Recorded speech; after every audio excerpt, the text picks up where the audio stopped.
Il n'a que quelques kilomètres à parcourir, mais comme chaque matin, Édouard Jacques quitte la France et passe 2 frontières pour se rendre à son travail. Sur votre gauche, vous avez la Belgique et sur votre droite, vous avez le Luxembourg qui est là. Dans cette zone où 200 000 personnes naviguent chaque jour d'un pays à l'autre, lui a décidé d'ouvrir un garage en Belgique. Pour recruter son personnel, il s'est adressé à une agence d'intérim au Luxembourg, qui a elle recruté des travailleurs en France.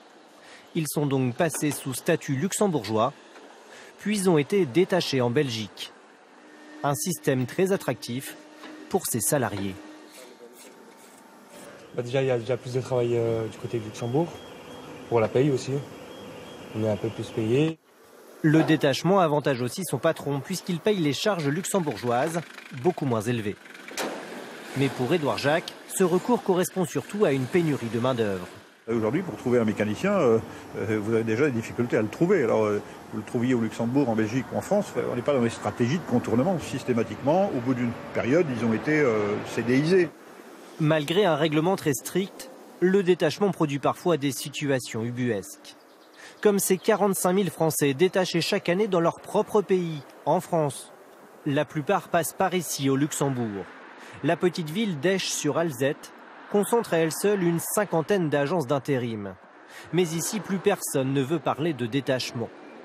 C'est donc en caméra cachée que nous sommes allés demander comment travailler en France tout en bénéficiant des avantages luxembourgeois. Voilà, il faut faire un mois au Luxembourg complet et après on peut détacher la personne en France en contrat luxe. Voilà, et c'est une période de 2 ans. Et tous les 2 ans pour venir 3 mois sur le territoire et pour repartir encore pour 2 ans. Mais selon un autre responsable d'agence, certains ne respecteraient même pas cette règle. On a des gens qui sont amenés à jamais voir le Luxembourg alors qu'ils sont en contrat luxembourgeois. Ils vont les passer sous contrat luxembourgeois alors que c'est un résident français qui va opérer sur un chantier en France pour une société française. Traquer les fraudes comme celle-ci, c'est justement la mission de ce fonctionnaire. Bonjour, c'est l'inspection du travail. Sur ce chantier de la région parisienne, ce ne sont pas des Français, mais des Portugais qui sont soupçonnés de fraude. Vous avez la carte BTP? Non. Comment ça? Oh non. L'inspecteur du travail va vérifier s'ils sont détachés de façon permanente sur le territoire français. Il a été embauché ici en France. Il habite au Portugal? Oui. Et comment il a fait pour être embauché en France? Je travaille avec une entreprise portugaise. Si c'est une entreprise portugaise, il est embauché au Portugal. Ces gens-là qui sont détachés sont certainement déclarés, mais ça reste à vérifier, par leur entreprise auprès des organismes sociaux portugais, mais n'ont jamais travaillé pour cette entreprise-là sur le territoire portugais. L'inspecteur poursuit son contrôle sur un autre chantier avec d'autres travailleurs détachés de la même entreprise. Ici, les salariés ne laissent plus aucun doute sur la fraude.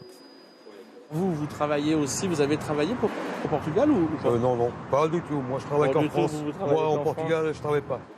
Une pratique qui permet à son employeur de payer ses cotisations au Portugal à un coût bien moins élevé qu'en France. Je vais m'orienter vers une infraction de travail dissimulé par dissimulation d'activité parce que je pense pouvoir démontrer que l'entreprise portugaise a une activité permanente, stable et continue sur le territoire français.